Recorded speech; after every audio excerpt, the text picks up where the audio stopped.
Hello, and welcome to the 23rd BrettCast episode, the sort of podcast where I take all of my segments and mash them into one longer form video that releases a few times a month. First up is going to be the return of comic book talk, where I'm going to talk about the first Transformers comic book run that I read, All Hail Megatron. After that, it's going to be gaming talk, where I'm going to discuss and give my thoughts on the mobile game Grand Cross Age of Titans. After that, it's movie and TV talk, where I'm going to be discussing and giving my thoughts on another DC animated movie, Justice Society World War II. Lastly, it's going to be my thoughts on, where I am going to talk about some really bad companies that YouTubers often take sponsorships from. With that out of the way, let's get into it.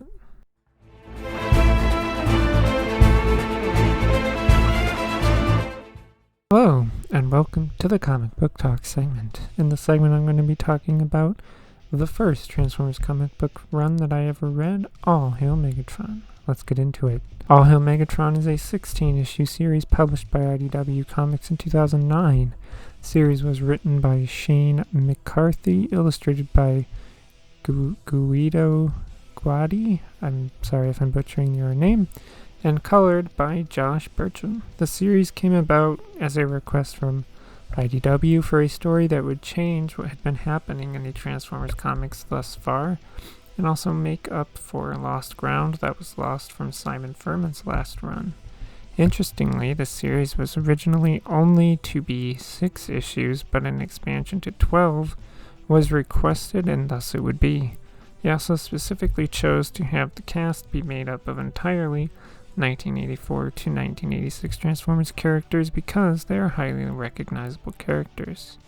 So what happens in this particular series? Well, the Decepticons start by conquering New York and hold the entire population hostage while the US military fails to be doing anything to stop them. Their attack also spreads to other cities around the world as well. Back on Cybertron, things are not looking good for the Autobots when Optimus Prime is in critical condition, the matrix of leadership being in the hands of the Decepticons and a possible traitor amongst the Autobot ranks.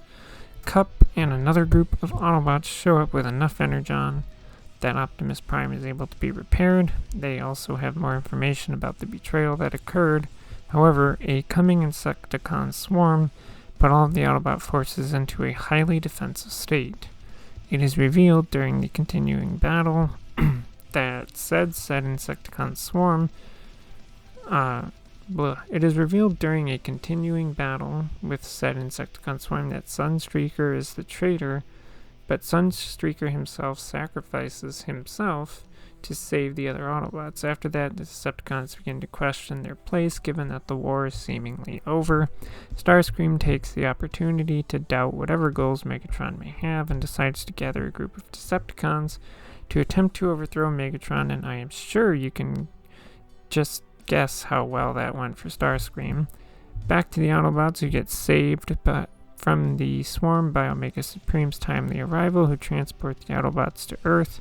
Of course, the battle with the Decepticons takes place, and it is learned that Sunstreaker betrayed the Autobots because Bombshell messed with their captive Hunter O'Neill. The Autobots manage to drive off the Decepticons, and Thundercracker manages to prevent the European Union from nuking New York City, and Thundercracker does pay dearly for his sort of betrayal to the Decepticons. Megatron is severely damaged from the combined efforts of the Autobots and the humans, and the Decepticon captive is euthanized by Sideswipe, and that's pretty much the important stuff that happens. This particular series to me is very nostalgic, as it is the first Transformers comic book series I had ever read, and also the series that got me into reading comics as a whole. Mostly Transformers comics, but a few other series and miniseries from Marvel, DC, and Image. I actually picked up all 12, or I actually wound up coming across this series at a local Comic Con years ago now. I don't remember which year. I picked up all 12 issues at one time for pretty cheap, actually, and only later found out about the final 4 issues, which took some time and a bit of travel to collect, but it introduced me to comic book collecting. So, you know what? That's a plus for me. But I absolutely love All Hail Megatron. And if you're a Transformers fan and a comic book fan, I would highly recommend it. But that's going to do it for the comic book talk segment.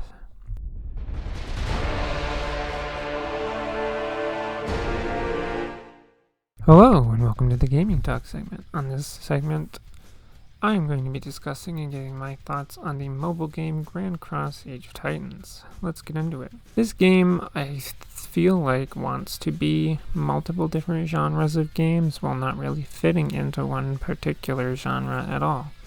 For one, the game gives itself the strategy label.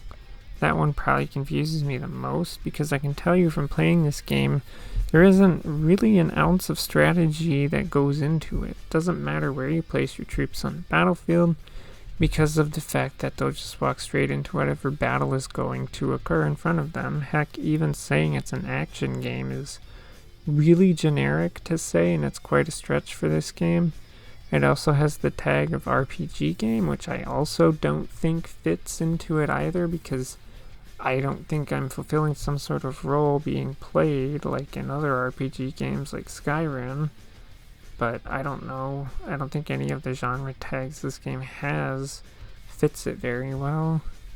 The thing is that I don't think I could assign another kind of genre to the game myself. The combat in the game is the kind of combat where your army just fights whatever is in their immediate path without any sort of input from the player unless there's a need to change direction in which your army is moving in, but that's kind of it. Honestly, I feel like the majority of the game is just about managing your territory and keeping up on the resources gathered and whatnot. Within your territory, you have a sawmill for gathering wood, a quarry for gathering stone, a farm for gathering food, and a gold mine for gathering gold. Now, you will start out with one of each of these, but the further you get into the game, the more you will have. Like, I currently have 4 sawmills, farms, and quarries, and 3 gold mines. You do also get these resources as rewards for various things in the game too, so you don't have to just rely upon the speed of the gathering alone. But I've never had an issue where I ran out of or was in dire need of any of these resources, as I've honestly always felt like I've had more than enough of them, even when I was using them on things like decorations around my territory. Perhaps I am just a patient gamer, plus I am not on this game all the time, since I have other games to play anyways. Another big thing you do within your territory is training troops. You have archers, cavalry, infantry, and combat engineers that you pretty much should be training the maximum number of these groups every single time you are able to. Yes, training has a timer. Like for myself currently, my timer on each of these is around 5 hours or so. So that means every 5 hours I can train another group of each type of troop. This is important because the amount of troops you have is what determines your combat power. Mine currently is around 3 million at this time. The next important thing you will do within your territory is research, and I suppose that is why the game has gotten the strategy genre label, because a lot of strategy games like Civilization 6, for example, have research trees, and so does this game.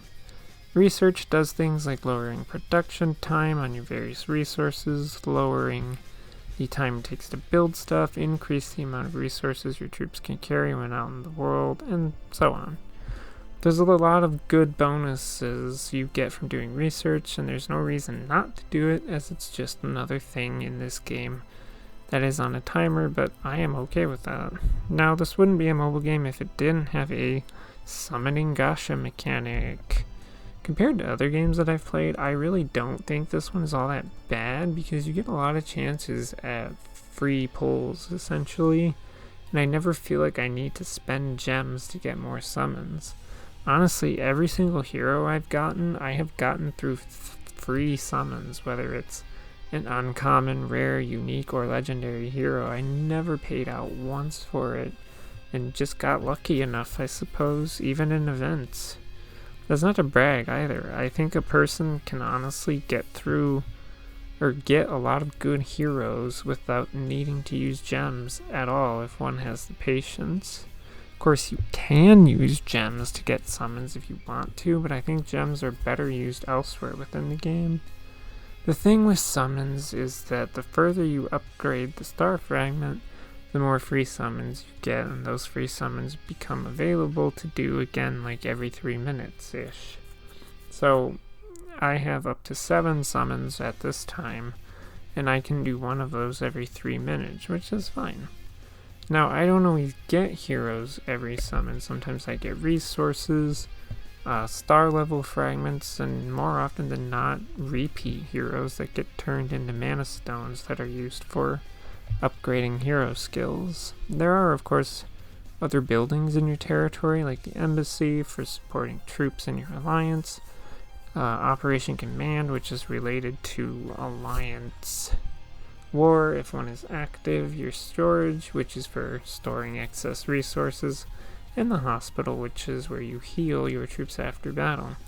There is also Larry's Mansion, which is where Larry lives, or Larry, I don't know how you say their name.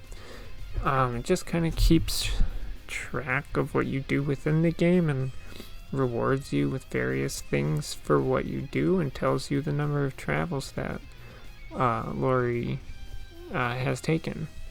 Not really sure what that means in the context of the game, but it's there.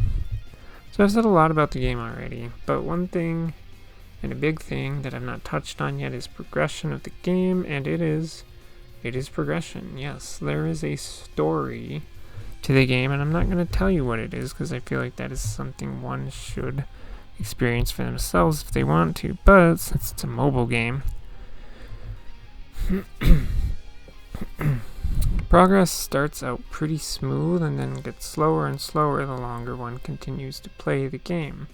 For me, the next story chapter is chapter 18, which I've been trying to get there for I don't even know how long now, but because to progress, not only will you have to do some battles and stuff, but you pretty much have to upgrade all of your resource buildings, training buildings, your other buildings, your Titan hangar, and everything else until you can upgrade your castle, and then you can move on to the next part in the story. Doing all of those upgrades takes a lot of time because you can only upgrade 2 buildings at a time, and of course upgrading buildings comes with a timer. Now, I've said several times in this that there are several things in the game that is on timers, which means there are ways to speed up said timers. The first way is you can ask people in your alliance to help speed things up, but the second way is that some of your various rewards will come in the form of building, research, healing, training, part production, and just general speed up of varying amounts. I personally don't use the second option, and so I have like an overstock of the various speeding up things because I'm patient and I generally don't spend tons of time on the game. Another few aspects of the game start with the arena. The arena is where you and your heroes and armies can fight against the heroes and armies of other players. Second one is called Demon Extermination, where you place down some heroes and troops and fight against a big demon, and you go until the demon wipes out your heroes, and you see how much of the demon's health you can chip away until it kills you. The very last thing that I want to touch on that I have also already mentioned a few times is that you can be a part of an alliance. Are there benefits to doing this? I'd say sort of, but I feel like one could get through most of the game without the need to be in an alliance. Like, yeah, they can help you they can help you speed up things, and you can help each other as well. There's also this thing called alliance research, where you contribute an amount of a resource, and it gives your alliance the ability to do more things. Now, the downside to me of an alliance is that once you join one and you find the one that you picked absolutely sucks for some reason, you can't leave. Yeah, there's no option to just leave an alliance. So the only way to leave, from what I can tell, is someone from Alliance leadership has to kick you. And no, you can't just ask them to kick you. You just have to hope that they will. So overall, and out of all the mobile games that I've played, this one isn't bad. It's fairly simple. Doesn't take all that much time to figure out what you're doing. Microtransactions aren't overly egregious. I don't think it's a great mobile game, but given that I can't leave my Alliance at will, but yeah, it's really not that bad. Grand Cross Age of Titans is an average yet enjoyable mobile game that I can recommend. And that's going to do it for the Gaming Talk segment.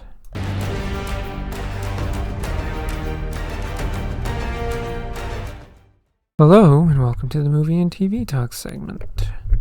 In this segment, I'm going to be discussing and giving my thoughts on the DC animated movie Justice Society World War II. Let's get into it. This movie starts with someone briefing the president about Nazi activity and suggesting that a team that includes Hourman, Black Siren, Jay Garrick's Flash, and Hawkman, all led by Wonder Woman, go fight them. Then we go to current day, where Barry and Iris are trying to have a picnic, and then something happens, and Barry has to run. We find Superman engaged in a battle with Brainiac, and Flash helps him, but Brainiac fires a kryptonite bullet, and Flash decides to run after said bullet and goes a little too fast to try to catch it, and goes back in time, specifically to World War II, and specifically to where the Justice Society happens to be. Wonder Woman doesn't think she can trust him, but then he saves some people and ends up saving Steve Trevor, after which Wonder Woman decides that she can trust Barry and makes him a part of the team, since no one really knows what to do with him or how he can get back to current day. Siren and Hawkman have a little heart-to-heart about dying and not being remembered. We go to their next mission. Some prisoner guy gives a package that looks to have something Superman related in it, but that guy got shot. Then they find a guy in rough shape, and Hawkman gives him the paper they need translated, and some glowing lights happen. It's revealed that the person named Shakespeare is actually Clark Kent, which Flash tells him that he's Superman, but he has no idea what Flash is talking about. They realize that they have to go to the Bermuda Triangle, and Flash realizes he's on another Earth and not in the past. Next, we're in a submarine that gets attacked, but Flash fixes everything in a jiffy. They eventually get some Atlantean help, and they dock in Atlantis. Everything seems fine, but in actuality, the Atlanteans trap the team, and it turns out that they're working with the Nazis because the Atlantean king is being basically brainwashed. Hawkman tries to break them out but fails. Both Flashes decide to combine their power to phase Barry through the floor, who deals with the guards and frees the others. Jay frees the rest of their submarine crew, while Wonder Woman and Barry take an Atlantean sub. The Nazis use their control over Aquaman to open some gate, but Barry stops this. Wonder Woman breaks the little vehicle that the Nazi guy was in, and those two fight while Barry and Aquaman fight. The Nazi puts Wonder Woman under control, so she fights Aquaman too. Aquaman still opens the gate, and there's a giant tentacle creature inside of it. Then an army of Atlanteans invade the surface world and start attacking. Justice Society shows up to fight back. The fight gets progressively worse as bigger and bigger creatures show up. Hawkman dies trying to save Black Siren, who screams herself as well as a big creature to death. Aquaman and Wonder Woman fight some more. Aquaman gets close to killing her, but Steve steps in. Wonder Woman breaks his trident. Nazi guy kills Steve, and a bunch of bombers appear over the city. They all look up to see several bombers exploding, which is the handiwork of Superman, who joins up with the team. Jay helps Barry go back to his Earth, where he appears and throws the kryptonite bullet back at Brainiac and kills him. And that's pretty much the end of the movie. So what did I think of the movie? Honestly, this was a pretty entertaining movie, though I feel like it's a bit odd how it looks like the Flash goes back in time, but he actually went to another Earth, apparently. I really don't know, and I guess it doesn't make all that much sense to me, but oh well. I do think it's nice to see some other DC characters outside of the typical Justice League members in this movie, like Black Siren, Hourman, and Hawkman. I do wish that they would have not waited to have Superman show up right at the end of the movie to save the day from something that would have probably killed most of the remaining Justice Society members. Like, it feels a bit convenient.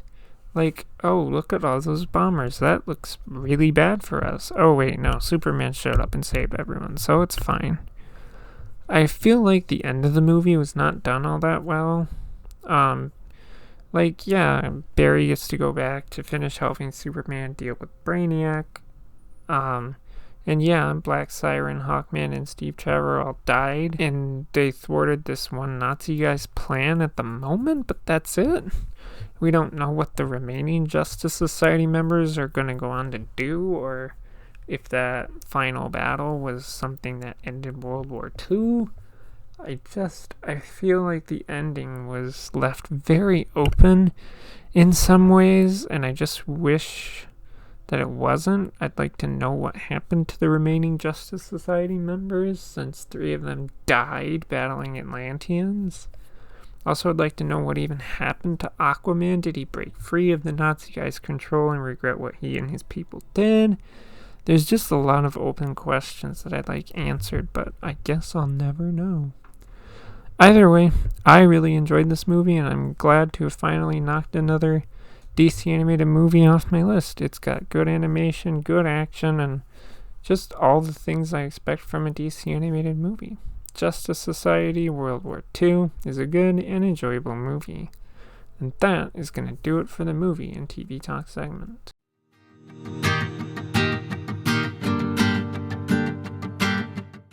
Hello, and welcome to the My Thoughts On segment. In this segment, I'm going to be giving my thoughts on why I think that YouTubers need to put a little more effort and research into the companies they choose to be sponsored by. Let's get into it. I think a good question to ask here is it so much to ask that YouTubers take just a little bit of time and to just do the tiniest amount of research before taking a sponsorship opportunity just on the basis that, oh, the money's good?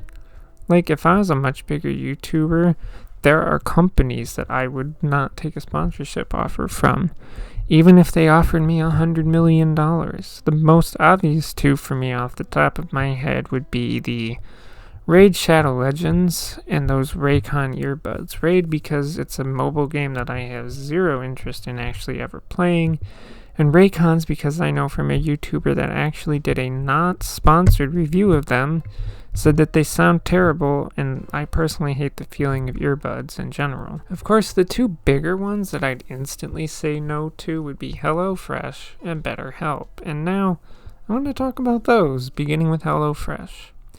I've seen this stuff plastered all over YouTube. Even some of my favorite YouTubers like Curtis Connors, Danny Gonzalez, so on and so forth. They are generally frequently sponsored by HelloFresh, and the more I've heard about HelloFresh as a company, the more it pains me to hear any YouTuber be sponsored by them. Now, what's so bad about HelloFresh? Well, there's a video by the channel More Perfect Union that shows that the workers of HelloFresh are attempting to unionize because of unsafe work conditions and not being paid shit. One of the workers mentions seeing one of their co-workers get their foot crushed under a pallet and visibly seeing how much pain the person was in. Another one of the workers mentions how at first they were expected to produce 250 bags per hour, but then that got ramped up to 275 bags per hour, and because of that, this worker, who is 19 years old, is experiencing the worst back pain she's ever felt. This video also touches on the fact that these workers have to deal with things like timed bathroom breaks, which is fucking absurd. And the worst of it is that HelloFresh is paying anti-union people $3,500 a day to have up to 4 meetings a week on how bad unions are, and that's unacceptable. One of the workers in this video calls HelloFresh management immature for doing this, and I agree 100% with that. They're being so immature. Is it so hard for you to treat your workers like human beings and not just garbage? Not to mention that these people barely get paid enough to actually live. When did this become acceptable? I mean, they literally said they don't even make enough to afford one of the HelloFresh things themselves. People should not have to rely upon having 2 or more jobs just to be able to pay the rent and put food on the table. These companies need to pull their heads out of their asses and care about something aside profits. I've heard some HelloFresh workers have said that working at HelloFresh is worse than working at Amazon, and that's really saying something, because working at Amazon is awful. Because of all of this, I really don't understand why anyone on YouTube would take a sponsorship from this company when they can't be bothered to treat their workers as they deserve. I don't get how these people can be okay with taking money from a company that clearly doesn't care about anything aside from making money. Why would anyone want to be, more or less, a face of a company like HelloFresh? But if you think that's bad, oh, they are not as bad as the next one. And you guessed it, the next one is BetterHelp. Everyone's least favorite therapy website that you should 1000% never use in your lifetime ever. Now I'm going to start small with the fact that therapy through BetterHelp costs $90 per session. Of course, the monthly and yearly cost would be dependent on the frequency of sessions. However, for the sake of example, let's pretend that I'm having one of these sessions 1 time a week. So you'd be spending $360 a month for that. But yearly, you would be spending $4,320 on therapy sessions. And I'm not sorry to say that a person should not be spending that kind of money to get the help they deserve. I know that not everyone has the luxury of having health insurance, myself included. But most regular, in quotes, therapy offices accept insurance, so you can get the help you deserve for little to no cost. The next place to go when it comes to how terrible this company is with the fact that they were actively charged by the FTC to pay out a lot of money, because BetterHelp basically sold medical data of their clients to everyone's favorite social media website, Facebook. How did that happen? Well, it goes back to 2017, because in 2017, a person would take and do one of their intake forms, and this form would have a clause that says, "Rest assured, any information provided in this questionnaire will stay private between you and your counselor." Then in December of 2020, they changed it to say, "Rest assured, this information will stay private between you and your counselor." Yet again, in January 2021, this changed to say, "Rest assured, your health information will stay private between you and your counselor." But oh no, we're not done yet, because in October of 2021, this was removed completely.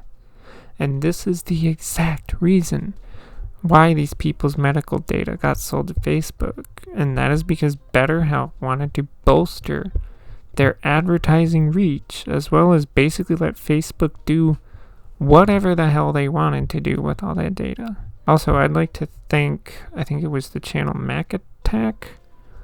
They had like a 43-minute video about BetterHelp and some other stuff. And that's where I got all that information from, so go watch them. Now, this lit a bit of a fire under BetterHelp's ass. Not a big enough one, if you ask me, but it did, and that got people asking certain questions about BetterHelp. And a big one that people were asking is if they're HIPAA certified. Of course, BetterHelp's customer service people were quick to say, "Oh, of course we're HIPAA certified because it's on the website." Now, first of all, when they said this, they managed to spell HIPAA incorrectly. They spelled it with 2 P's instead of 2 A's. But more importantly, it turned out that no third-party company, or however it works, I don't know how it actually works, but no one actually went and did the certification process for BetterHelp. The other thing related to this is that therapists on BetterHelp are not professionals, and they're definitely not licensed and definitely not HIPAA certified either.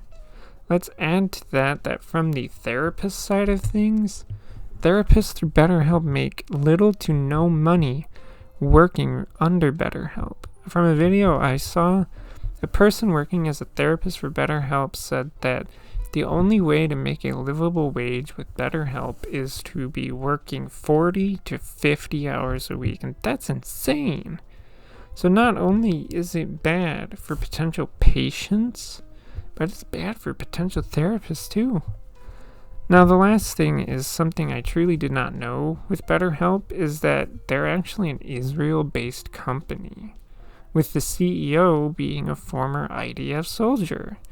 Now, isn't that just wonderful? All of this came to light near the end of 2023 when the official government of Israel's X account posted a tweet where they said that anyone affected by the war would be able to get 6 free months of therapy through BetterHelp, and went on to gush about BetterHelp's CEO and all the things he did during his 6 years as a member of the IDF. My point here is that if you are a person in need of a therapist, do yourself a favor. Do not go through BetterHelp. I know that it's advertised all over the place online, but BetterHelp is an awful company. You should not go through them. You will do so much better if you just get the quotey fingers in office regular therapy. Again, this goes with what I said earlier. I do not understand why YouTubers, any of them, would want to act as a face of a company like BetterHelp when they are just bottom of the barrel garbage. But, as a whole, just avoid both of these places. Avoid HelloFresh and avoid BetterHelp too.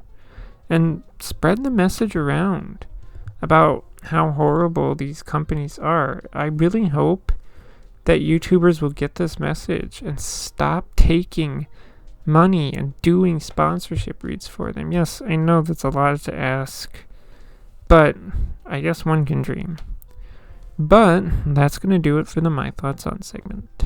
And that is also going to bring the 23rd BrettCast episode to a close. If you have any questions or comments, feel free to leave them in the comments section below, and I may answer a question or discuss a comment in a future episode. If you like this kind of content, feel free to subscribe. Thank you for listening, and goodbye.